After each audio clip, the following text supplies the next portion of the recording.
मैं कहूँगा stress is defined as the internal resisting force per unit area.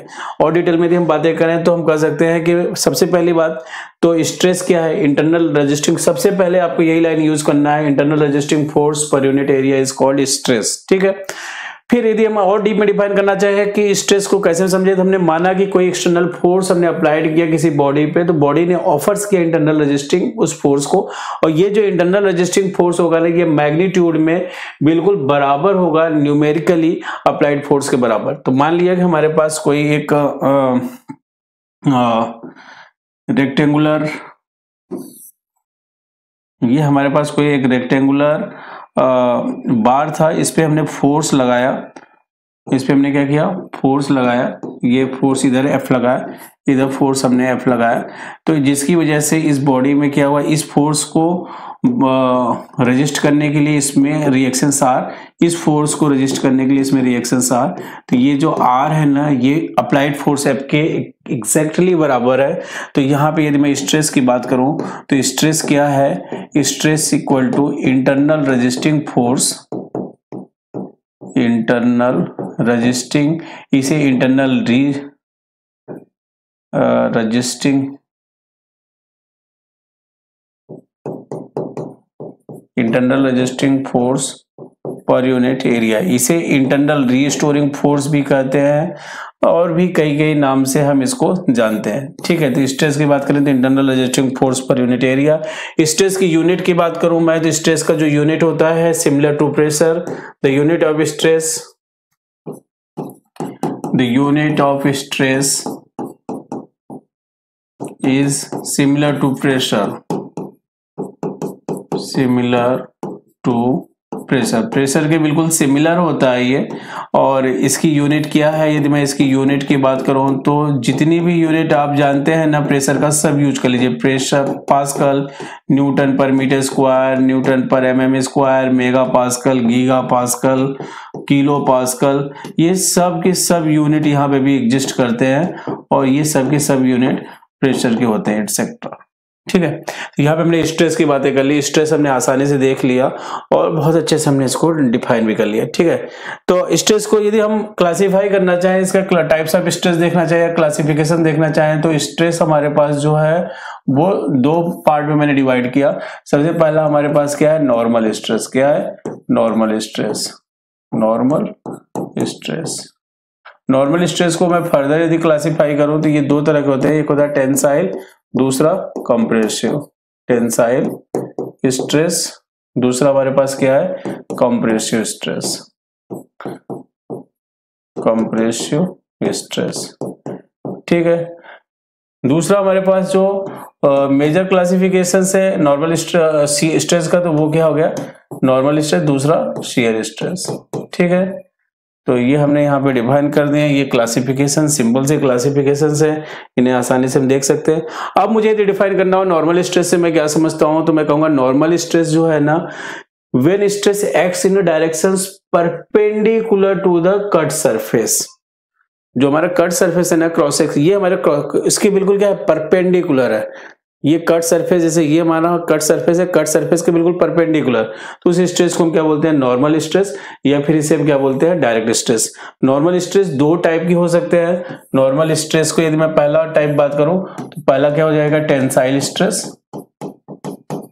Tensile stress. दूसरा जो है वो क्या हो जाएगा, कंप्रेसिव स्ट्रेस, कंप्रेसिव स्ट्रेस। ठीक है, अब टेंसाइल स्ट्रेस की बात करना चाहेंगे, टेंसाइल स्ट्रेस से हम क्या समझते हैं, तो मैं कहूंगा टेंसाइल स्ट्रेस ना किसी भी मेंबर में यदि कुछ ऐसा स्ट्रेस लगे जिसकी वजह से उस मेंबर को इलोंगेट करने की कोशिश कर रहा है, उसकी लेंथ को इंक्रीज करने की कोशिश कर रहा है, तो हम कहेंगे वो मेंबर जो है वो टेंशन में है और उसमें जो स्ट्रेस लग रहा है वो टेंसाइल स्ट्रेस है। तो हम कह सकते हैं structural member is said to be in tension when it is subjected to equal and opposite poles, दो equal and opposite poles जो खींचने की कोशिश कर रहा है, जिसकी वजह से member tends to elongate or increase in length and the stress so produce is called tensile stress. उस स्ट्रेस को हम क्या बोलेंगे, टेंसाइल स्ट्रेस। तो यदि मैं इसका डायग्राम बनाना चाहूँ तो एक सिंपल सा डायग्राम जो पहला बनाया था हमने वही सेम डायग्राम यहाँ पे भी बना सकते हैं हम। ठीक है,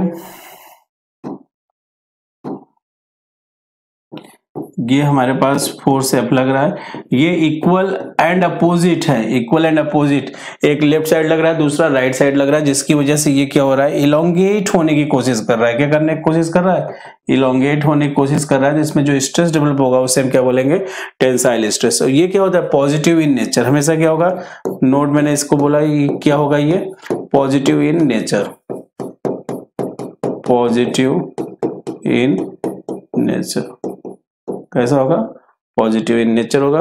नेक्स्ट दूसरा हमारे पास जो स्ट्रेस है वो कैसा है, compressive stress.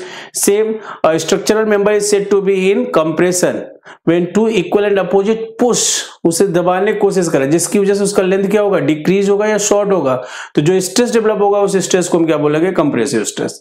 Same structural member is said to be in compression when it is subjected to equal and opposite pushes and member tends to shorten और decrease its length, the stress so produced is called compressive stress। तो ये यदि इसका diagram हम बनाना चाहे तो इसका diagram कुछ इस तरह से बनेगा।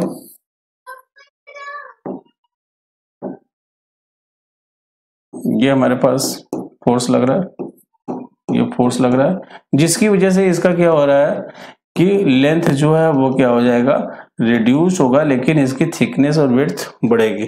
तो ये जो स्ट्रेस डेवलप होगा वो क्या होगा, कंप्रेसिव स्ट्रेस। यदि मैं इसमें नोट की बात कर रहा हूं तो ये क्या होगा,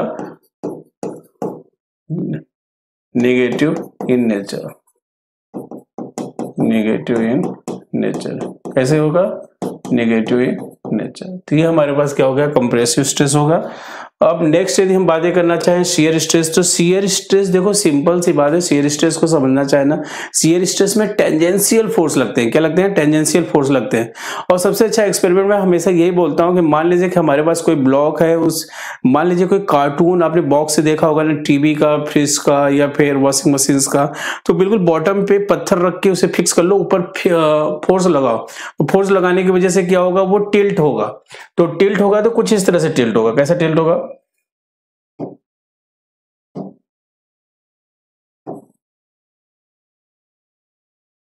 कुछ इस तरह से टिल्ट होगा। मतलब यदि मैं इसे बोलूं कि स्टार्टिंग में हमारा जो ये बॉक्स था वो कुछ ऐसा था, स्टार्टिंग में हमारा बॉक्स कुछ ऐसा था, लेकिन ये फोर्स एफ लगाने की वजह से, यदि मैं स्टार्टिंग में बोलूं तो ये था ए बी सी और डी, लेकिन फोर्स लगाने की वजह से एक नए पोजीशन बी सी डैश पे पहुंच गया ये। तो ये जो एंगुलर डिफॉर्मेशन हुआ है ना, इसे हम क्या बोलते हैं, शियर स्ट्रेन। और ये हमारा बॉटम क्या हो गया, फिक्स हो गया।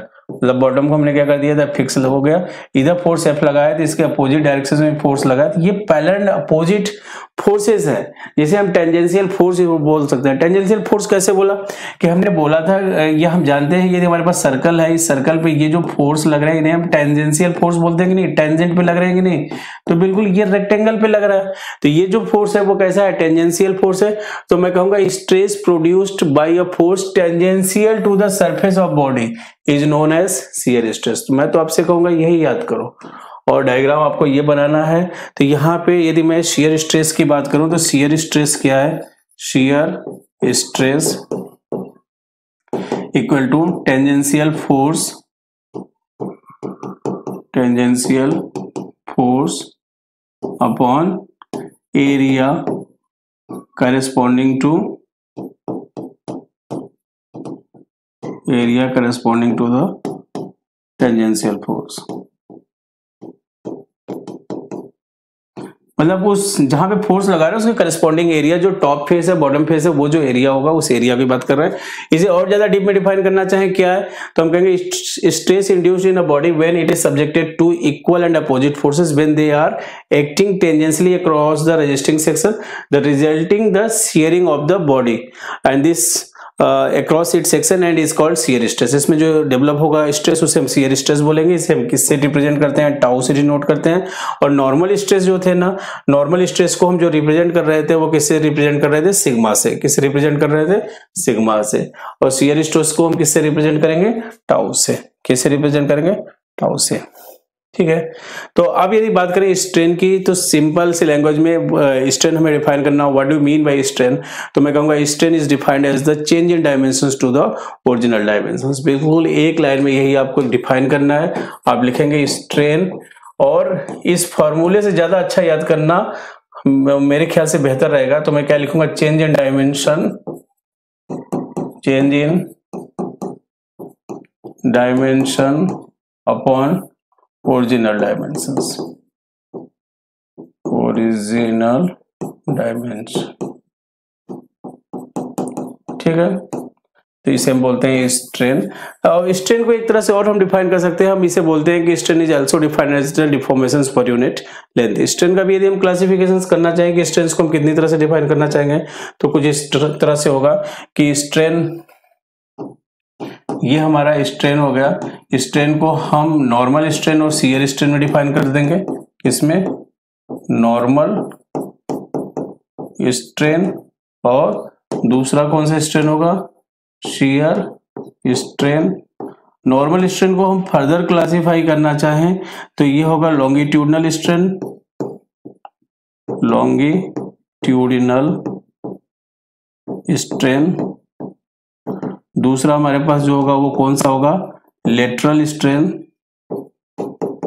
तीसरा हमारे पास जो होगा उसे हम क्या बोलेंगे, वॉल्यूमेट्रिक स्ट्रेन। क्या बोलेंगे उसे हम, वॉल्यूमेट्रिक स्ट्रेन, ठीक है।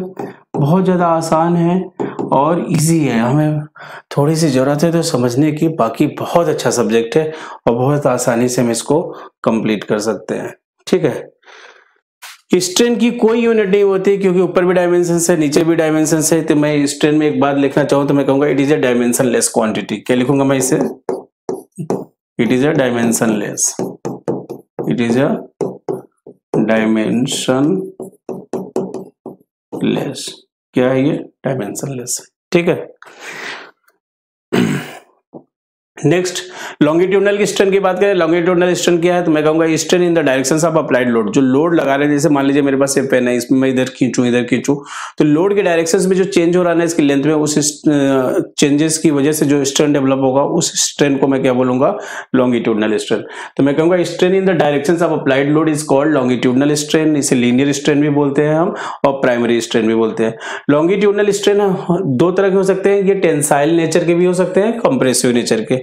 यदि लॉन्गिट्यूडनल स्ट्रेन की हम बातें करें तो ये change in length upon original length, इसका फॉर्मूला हम बना सकते हैं, इससे हम डिफिनेशंस भी दे सकते हैं। Longitudinal strain is equal to change in length upon original length, ठीक है।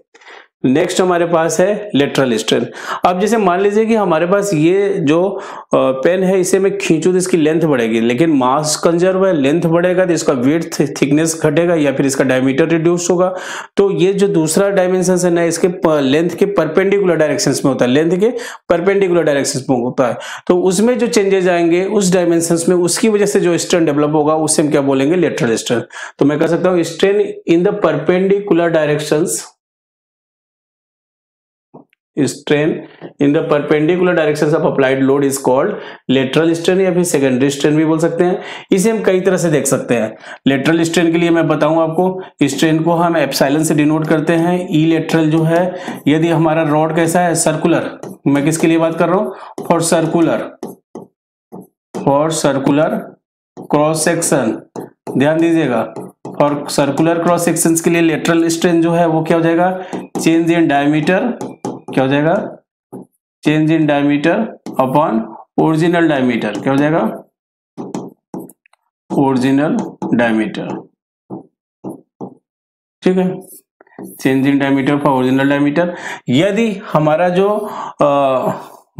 बार है या फिर स्पेसिमेन है वो कैसा हो, रेक्टेंगुलर हो या फिर स्क्वायर, फॉर रेक्टेंगुलर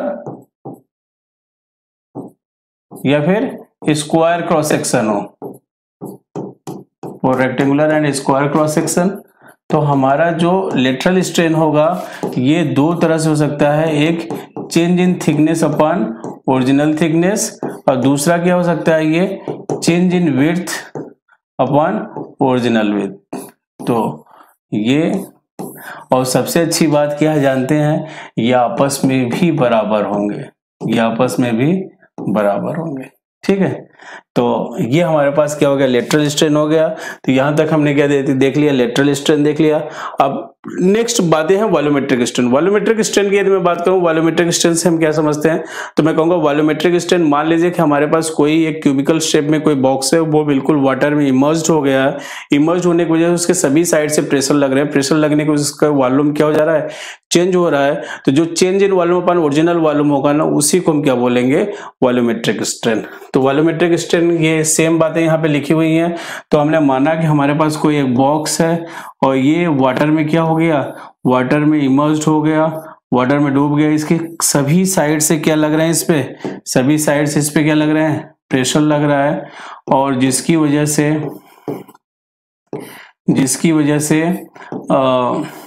ये प्रेशर लग, जिसकी वजह से इसका वॉल्यूम क्या हो रहा है, चेंज हो रहा है। तो वॉल्यूम जो चेंज होगा ना, वॉल्यूम जो चेंज होगा, यदि मैं बनाना चाहूं तो ये कुछ इस तरह से इसका वॉल्यूम चेंज हो रहा है, इसका वॉल्यूम जो है चेंज हो रहा है। तो ये जो change in volume upon original volume है ना, इसी को हम क्या बोलेंगे, वॉल्यूमेट्रिक स्ट्रेन। तो हमारे पास ये जो वॉल्यूमेट्रिक स्ट्रेन है, volumetric strain is defined as the change in volume upon original volume. इन दोनों का जो रेशियो होगा, उस रेशियो को हम क्या बोलेंगे, वॉल्यूमेट्रिक स्ट्रेन बोलेंगे। तो हमने देखा कितना आसानी से हमने इन चीजों को समझ लिया, बहुत आसानी से हमने इन्हें दिखा लिया। ठीक है, नेक्स्ट है हमारे पास हुक्स लॉ। हुक्स लॉ की यदि हम बातें करना चाहें कि हुक्स लॉ से हम क्या समझते हैं, तो हुक्स लॉ, हुक्स ने एक स्टेटमेंट दिया था कि मान लीजिए कि हमारे पास कोई एक मटेरियल है, उस मटेरियल पे को हम लोड लगाएं उस पे, तो उसमें क्या होगा कि डिफॉर्मेशंस होगा। डिफॉर्मेशंस होने की वजह से उसमें स्ट्रेन भी डेवलप होंगे और स्ट्रेस भी डेवलप होगा। और डिफॉर्मेशंस को अपोज करने के लिए बॉडी एक रेजिस्टेंस डेवलप करेगा। वो जो रेजिस्टेंस होगा वो internal resisting force per unit area, stress कहलाता है। तो जब मटेरियल लोड किया जाएगा प्रोपोर्शनल लिमिट के अंदर तक, तो उन्होंने कहा कि स्ट्रेस स्ट्रेन की क्या होगा, डायरेक्टली प्रोपोर्शनल होगा। तो इन्होंने कहा Hooke's law states that when material is loaded within the proportional limit, stress is directly proportional to strain. तो स्ट्रेस को मैं किससे डिनोट कर रहा हूँ, सिग्मा से, स्ट्रेन को एप्सिलॉन से। तो ये लिमिट ऑफ प्रोपोर्शनलिटी हटा दे, कांस्टेंट आ गया ई, जिसे हम यंग्स मॉडुलस कह रहे हैं। तो ई इक्वल टू क्या हो गया, स्ट्रेस अपॉन स्ट्रेन। और ये जो स्ट्रेस है ना, ये क्या होता है, फोर्स अपॉन एरिया। ये लॉन्गिट्यूडनल बात करें तो change in length upon original length. तो ई इक्वल टू, यहां से मैं ये भी कर सकता हूँ, एफ एल अपॉन ए इंटू डेल्टा एल। ठीक है, या फिर दूसरा मैं ये भी रिलेशन दे सकता हूं कि delta L equal to F L upon A ई।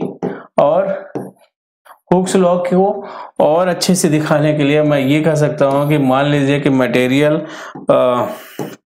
जब ये प्रोपोर्शनल लिमिट तक, ये प्रोपोर्शनल लिमिट है, ये वर्टिकल एक्सिस जो है ये स्ट्रेस को डिनोट कर रहा है, और ये जो हॉरिजॉन्टल एक्सिस है ये स्ट्रेन को डिनोट कर रहा है। और ये जो है ना, इसका जो स्लोप है ना, ये स्लोप किसको रिप्रेजेंट कर रहा है, ई को। किसको रिप्रेजेंट कर रहा है, कैपिटल ई। ये एप्सिलॉन है, ये स्ट्रेन है, ये क्या है, स्ट्रेन। इसे हम क्या बोल रहे हैं, स्ट्रेन। और इसको हम क्या बोल रहे हैं, स्ट्रेस। और ये ई जो है ना, इस ई को ही हम क्या बोल रहे हैं, यंग्स मॉडुलस। क्या बोल रहे हैं हम इसे, यंग्स मॉडुलस। क्या बोल रहे हैं, यंग्स मॉडुलस। तो ये इसके स्लोप को भी रिप्रेजेंट करता है। और y equal to m x हम जानते भी हैं। तो ई जो है, ये ई को बोलते हैं यंग्स मॉडुलस, या फिर इसे मॉडुलस ऑफ इलास्टिसिटी भी बोलते हैं। क्या बोलते हैं, यंग्स मॉडुलस, या फिर हम क्या बोलते हैं इसे, modulus of elasticity, modulus of elasticity. ठीक है, तो ये जो ई हो गया, तो यहां से हमारे पास ये एक रिलेशंस आ गया यंग्स हुक्स लॉ के लिए। तो ये हमने एक सिंपल सा डेरिवेशन से आपने दिखा दिया। ये स्टेटमेंट आपको याद होना चाहिए 2 नंबर में। बाकी इतनी बातें लिख देंगे ना तो आपको पूरे नंबर मिल जाते हैं। ये मैक्सिमम 2 नंबर में, ये AQ का बहुत फेवरेट क्वेश्चन है। ठीक है, नेक्स्ट हमारे पास इलास्टिक कांस्टेंट। इलास्टिक कांस्टेंट किसी भी होमोजेनियस आइसोट्रोपिक मटेरियल के 4 तरह के इलास्टिक कांस्टेंट होते हैं। सबसे पहला इलास्टिक कांस्टेंट जो है वो यंग्स मॉडुलस, जिसे ई से डिनोट करते हैं। दूसरा हमारे पास इलास्टिक कांस्टेंट जो है वो है मॉडुलस ऑफ रिजिडिटी। तीसरा इलास्टिक कांस्टेंट जो है वो है बल्क मॉडुलस। चौथा इलास्टिक कांस्टेंट जो है Poisson's ratio. Homogeneous isotropic material मतलब कि जो हमारे पास इलास्टिक कांस्टेंट होंगे at every point in every direction it will be same. आपको इतनी डिटेल्स में उसमें जाने की जरूरत नहीं है। ठीक है, modulus of Young's modulus of elasticity की बात करें, ध्यान से सुनिएगा। यंग्स मॉडुलस ऑफ इलास्टिसिटी यहाँ पे कहा जा रहा है E is defined as the normal stress, क्या है, normal stress upon normal strain, normal stress upon normal stress. इसी को हम सेंटेंस फॉर्म में लिख सकते हैं कि it is defined as the ratio of normal stress and normal strain when material is loaded within the proportional limit. Same बात है। Next, it is a property of material, material का property है, मतलब property का मतलब मान लो एक कढ़ाई सब्जी हम बनाए, उस एक कढ़ाई सब्जी में से मान लो एक कटोरी में आपको दूं तब भी स्वाद वही होगा, पूरी कढ़ाई भर के आपको दूं तब भी स्वाद वही होगा, एक चम्मच दूं तब भी स्वाद वही होगा। मतलब इसे मैं काट दूं, साइज चेंज करता जाऊं, लेकिन प्रॉपर्टी चेंज नहीं होना चाहिए। तो इसका मतलब ये क्या है, प्रॉपर्टी ऑफ मटेरियल है, ये किसी लेंथ साइज पे डिपेंड नहीं कर रहा है, ये प्रॉपर्टी ऑफ मटेरियल है। ठीक है। यंग्स मॉडुलस की जो यूनिट है, ऊपर स्ट्रेस है नीचे स्ट्रेन, तो इसकी यूनिट क्या है, इसकी यूनिट है similar, same as unit of stress, जैसा यूनिट स्ट्रेस का होगा वही, क्योंकि स्ट्रेन का कोई यूनिट नहीं होता है। ठीक है। नेक्स्ट है modulus of rigidity. Modulus of rigidity को सी जी एंड से डिनोट करते हैं, हम लोग जी लेके चलेंगे। तो यहाँ पे ये है shear stress upon shear stress upon shear strain. तो पिछला हमारे पास जो ये कॉन्सेप्ट था यंग्स मॉडुलस, वहां पे यहाँ पे क्या है, सिर्फ normal stress upon normal stress, normal word को हम चेंज कर देंगे shear stress upon shear strain, पूरा डेफिनेशन वही सेम है। It is defined as the ratio of shear stress to shear stress and shear strain, या फिर हम कह सकते हैं it is the property of material, property of material वो भी था, ये भी है, और इसकी भी unit same as unit of stress, मतलब सब लाइन एज इट इज है, कुछ भी अंतर नहीं है, सिर्फ नॉर्मल की जगह क्या लगा देना है आपको, शियर लगा देना है, और आसानी से इन चीजों को आपको लिख देना है। तीसरा हमारे पास बल्क मॉडुलस। बल्क मॉडुलस के जो है ये आप हाइड्रोस्टेटिक स्ट्रेस लिख सकते हो, मैं तो आपसे कहूंगा नॉर्मल स्ट्रेस लेके चलो, वो ज्यादा आसान रहता है। तो ये क्या होता है, normal stress upon volumetric strain, volumetric strain. तो कहने का मतलब है स्टार्टिंग के हमारे तीनों जो इलास्टिक कांस्टेंट है सभी स्ट्रेस अपॉन स्ट्रेन है, बस उनका नेचर चेंज हो रहा है। पहला normal stress upon normal strain, दूसरा shear stress upon shear strain, तीसरा normal stress upon volumetric strain. ये भी प्रॉपर्टी ऑफ मटेरियल है और इसकी भी यूनिट क्या है, same as unit of stress. ठीक है। तो तीनों हो गए हमारे पास। लास्ट हमारे पास जो है पॉइजन्स रेशियो है। पॉइजन्स रेशियो को हम म्यू से रिप्रेजेंट करते हैं, किससे रिप्रेजेंट करते हैं, म्यू से, और mu is defined as the lateral strain, क्या होता है ये, lateral strain upon longitudinal strain, longitudinal strain. ठीक है। ये हमेशा अपोजिट इन नेचर होते हैं, इन दोनों के रेशियो को ही क्या बोलते हैं, पॉइजन्स रेशियो। तो आप कह सकते हैं it is defined as the ratio of lateral strain to the linear strain या लॉन्गिट्यूडनल स्ट्रेन। यदि मान लीजिए कि हमारे पास कोई एक रेक्टेंगुलर बार था, इसमें फोर्स F लगाने की वजह से इसका क्या हो रहा है, लेंथ तो बढ़ रहा है लेकिन इसका डायमीटर रिड्यूस हो रहा है, तो लेटरल स्ट्रेन जो है वो क्या हो रहा है, लेटरल स्ट्रेन जो है वो कम हो रहा है, लॉन्गिट्यूडनल स्ट्रेन ज्यादा हो रहा है, इसलिए अपोजिट इन नेचर के लिए माइनस साइन यूज कर दिया। तो ये यहाँ पे क्या होगा, ये लॉन्गिट्यूडनल स्ट्रेन को रिप्रेजेंट करेगा, ये इसका क्या हो गया, न्यू लेंथ हो गया, और इसमें ये चेंज की वजह से ये क्या हो गया, लॉन्गिट्यूडनल स्ट्रेन। डायमीटर ये जो चेंज हुआ होगा, पहले का डायमीटर कितना था, तो पहले डायमीटर ये कुछ था, न्यू डायमीटर ये हो गया, तो इसकी वजह से क्या होगा कि लेटरल स्ट्रेन और लॉन्गिट्यूडनल स्ट्रेन आएगा, और उसी की हेल्प से हमने क्या किया, पॉइजन्स रेशियो को डिफाइन कर लिया। ठीक है। स्ट्रेस स्ट्रेन डायग्राम की बात करें डक्टाइल मटेरियल के लिए, डक्टाइल मटेरियल के लिए स्ट्रेस स्ट्रेन, जैसा कि आप जानते हैं कि नाम है स्ट्रेस स्ट्रेन डायग्राम, तो ये स्ट्रेस और स्ट्रेन के बीच में बनेगा। डक्टाइल मटेरियल मतलब ये क्वेश्चंस माइल्ड स्टील भी दे सकता है कि draw the stress strain diagram for mild steel. तो यहाँ पर आपने देखा जैसे मटेरियल पे हमने लोड लगाया, तो लोड लगाने की वजह से उसमें डिफॉर्मेशन होगा, स्ट्रेस डेवलप होंगे, और उस डिफॉर्मेशन को अपोज करने के लिए बॉडी एक इंटरनल रेजिस्टिंग फोर्स डेवलप करेगा। वो internal resisting force per unit area जो है स्ट्रेस कल आएगा। ठीक है, तो यहाँ पे आपने देखा कि जैसे ही स्टार्टिंग में हमारा जो ये ग्राफ है स्ट्रेस स्ट्रेन के डायरेक्टली प्रोपोर्शनल है, ये जो पॉइंट ए है प्रोपोर्शनल लिमिट है, इस लिमिट तक हमारा जो बॉडी है, हमारा जो ग्राफ है उसमें स्ट्रेस स्ट्रेन के डायरेक्टली प्रोपोर्शनल है। जैसे ही हम लोड को रिमूव करेंगे बॉडी अपने ओरिजिनल शेप और साइज को रीगेन कर लेगा। बी पॉइंट जो है वो इलास्टिक लिमिट है, इस लिमिट तक यदि हम बॉडी से लोड को रिमूव कर देंगे तो वो अपने ओरिजिनल शेप और साइज को रीगेन कर लेगा। लेकिन इसके बाद अब यदि लोड हमने थोड़ा सा भी बढ़ाया ना तो अब हमारा प्लास्टिक डिफॉर्मेशन स्टार्ट होगा और सी पॉइंट जो है अपर यील्ड पॉइंट है, अब लोड हटाने के बाद वो अपने ओरिजिनल शेप और साइज को रीगेन नहीं कर सकता। फिर अब हम लोड यदि थोड़ा सा बढ़ाएंगे ना तो हमारे मतलब जो ये स्ट्रेस स्ट्रेन डायग्राम है ना, इसमें स्ट्रेस में बहुत ज्यादा चेंजेस नहीं होंगे, लेकिन हमारा जो स्ट्रेन है ना तेजी से डिफॉर्म होगा। और हम कहें तो यहाँ पे तो जो मटेरियल है ना उसमें मॉलिक्यूल्स का मूवमेंट होता है, जिसकी वजह से इसको हम क्या बोलते हैं, यील्डिंग। यहाँ पे यील्डिंग का मतलब होता है झुकना, भी बेंड होता है, यहाँ पे हमारा कर्व बेंड होता है और इस यील्डिंग की वजह से हमारा जो मटेरियल है ना अब स्ट्रांग हो जाएगा। अब मटेरियल में स्ट्रेन हार्डनिंग स्टार्ट हो गई। अब ये मटेरियल जो है मैक्सिमम स्ट्रेस को बियर कर सकता है। अब यदि हम लोड बढ़ाएंगे ना तो ये लोड बढ़ाते बढ़ाते ये मैक्सिमम अल्टीमेट ई पॉइंट तक वो स्ट्रेस को बियर कर सकता है। लेकिन उसके बाद जैसे फिर से बढ़ाएंगे ना तो अब जो मॉलिक्यूल्स का मूवमेंट होगा ना बॉडी के अंदर, यहाँ पे आपने देखा ये बेंड हुआ तो मॉलिक्यूल्स का मूवमेंट हो रहा था, यहाँ पे बेंड होगा फिर से मॉलिक्यूल्स का मूवमेंट होगा। यहाँ पे मॉलिक्यूल्स के मूवमेंट की वजह से इसका यील्डिंग हुआ था और मटेरियल स्ट्रांग हुआ था। लेकिन अब जो मॉलिक्यूल्स का मूवमेंट हो रहा है ना ये फ्रैक्चर या उसमें क्रैक फॉर्मेशंस की वजह से, और एफ पॉइंट पे आगे ये क्या हो जाएगा, क्रैक हो जाएगा।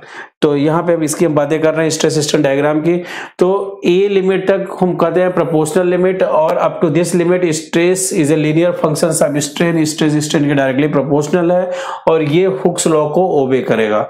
ठीक है, और ये बिल्कुल स्ट्रेट लाइन कर्व होगा और इसका जो स्लोप है वो रिप्रेजेंट करेगा कि इसको मॉडुलस ऑफ इलास्टिसिटी को, जैसा कि मैंने आपको हुक्स लॉ में बताया था। बी पॉइंट की बात करें तो ये रिप्रेजेंट करेगा maximum stress up to which material is still able to regain its original shape and size, और मटेरियल का जो बिहेवियर होगा यहाँ तक इलास्टिक होगा। After removal of load up to this point deformation is recoverable, जैसे ही आपने लोड को हटाया वो अपने ओरिजिनल शेप और साइज को रीगेन कर लेगा। ठीक है, अपर यील्ड पॉइंट और लोअर यील्ड पॉइंट की बात करें इलास्टिक लिमिट पॉइंट के बाद अब मटेरियल जो है ना उसमें कंसिडरेबल उसमें स्ट्रेन जो है ना वो बढ़ेगा, जबकि बिना किसी लोड इंक्रीज किए हुए। आपने देखा कि स्ट्रेन जो है तेजी से बढ़ रहा है और ये जो डिफॉर्मेशंस है ना ये नॉट फुल्ली रिकवरेबल है, और ये जो मटेरियल का बिहेवियर होगा ये इनइलास्टिक होगा, और जो सी से डी का फिनोमेना है इसे हम क्या बोलते हैं, यील्डिंग बोलते हैं। क्या बोलते हैं, यील्डिंग। यील्डिंग के बाद जो मटेरियल है ना वो हार्डेंड हो जाएगा ड्यू टू स्ट्रेन हार्डनिंग। अब हम लोड इंक्रीज करेंगे ना तो ये मैक्सिमम स्ट्रेस तक ई पॉइंट तक जाएगा। ई पॉइंट जो है वो मैक्सिमम स्ट्रेस को रिप्रेजेंट करता है और इस पॉइंट को हम जानते हैं अल्टीमेट स्ट्रेस पॉइंट के नाम से। किस नाम से जानते हैं, अल्टीमेट स्ट्रेस पॉइंट। ठीक है, नेक्स्ट स्ट्रेस स्ट्रेन डायग्राम हम देखना चाहें ब्रिटेल मटेरियल के लिए। ब्रिटेल मटेरियल या फिर यहाँ पे एग्जाम में आ सकता है कास्ट आयरन, सबसे ज्यादा इंपॉर्टेंट तो माइल्ड स्टील या डक्टाइल मटेरियल का ही है। इसमें आप देखेंगे स्ट्रेस स्ट्रेन के डायरेक्टली प्रोपोर्शनल, या फिर देखेंगे जैसे स्ट्रेस बढ़ रहा है स्ट्रेन भी बढ़ रहा है, लेकिन अचानक से सडन फ्रैक्चर हो जाता है, मतलब ब्रेकिंग पॉइंट आ जाता है। तो इसीलिए हम कहते हैं कि ब्रिटल मटेरियल जो होता है ना वो फेल होने से पहले कोई भी इंडिकेशंस नहीं देता। तो मैं कहूँगा for brittle material the cast iron no appreciable deformations obtained and the failure occurs without yielding, बिना यील्डिंग के। या फिर कहेंगे ductile material gives indications before failure but brittle material sudden fail without any indications, बिना किसी indications के direct fail हो जाता है। नेक्स्ट आता है factor of safety. Factor of safety बहुत इंपॉर्टेंट है, 2 नंबर में कभी कभी पूछ लिया जाता है। इसे आपको डिफाइन करना हो तो हम कहेंगे factor of safety is defined as the ratio of वो ultimate stress, ultimate stress upon working stress, ultimate stress upon working stress. ठीक है, इस फॉर्मूले से भी हम डिफाइन कर सकते हैं। और किसी भी प्रोडक्ट की फैक्टर ऑफ सेफ्टी जितना ज़्यादा होगा उसकी सेफ्टी उतनी ज़्यादा होगी। तो मैंने कहा for safe design factor of safety must be greater than unity. Factor of safety increase होगा तो सेफ्टी ऑफ पीपल बढ़ेगा, और डिक्रीज होगा तो रिस्क ऑफ फेल्योर बढ़ता है। लेकिन फैक्टर ऑफ सेफ्टी जो है ये डिपेंड्स करता है कि मटेरियल और इसके एप्लीकेशंस पे, क्योंकि फैक्टर ऑफ सेफ्टी कॉस्ट को भी इंक्रीज करता है, increase the cost of product and also कह सकते हैं कि जितना ज़्यादा फैक्टर ऑफ सेफ्टी होगा उतना ज़्यादा कॉस्टली होगा। तो हम as per demand, as per requirement हम फैक्टर ऑफ सेफ्टी को इंक्रीज कर सकते हैं। फैक्टर ऑफ सेफ्टी को यदि सिंपल से मैं बात बोलूँ कि मान लीजिए कि हमारे पास कोई बाइक है, वो 2 सीटर है, लेकिन हम 5 लोग बैठते हैं तब भी नहीं टूटता है, क्योंकि जो डिजाइनर है उसे मालूम है कि भैया जितना मैं बोल रहा हूँ उससे ज्यादा लोग बैठेंगे। जैसे हमारी ट्रेन है, हमारी ट्रेन में हो सकता है कि 75 लोगों के लिए, 84 लोगों के लिए बना है, लेकिन उसमें 1,000 लोग चल रहे हैं, तो वहां पे हो सकता है कि हमने फैक्टर ऑफ सेफ्टी 10-12 ले रखी है, क्योंकि हम पहले से जानते हैं यहाँ पे जरूरत से ज्यादा लोग बैठते हैं। तो फैक्टर ऑफ सेफ्टी जितना ज्यादा होगा सेफ्टी उतनी ज्यादा होगी, लेकिन कॉस्ट भी उतना ज्यादा होगा।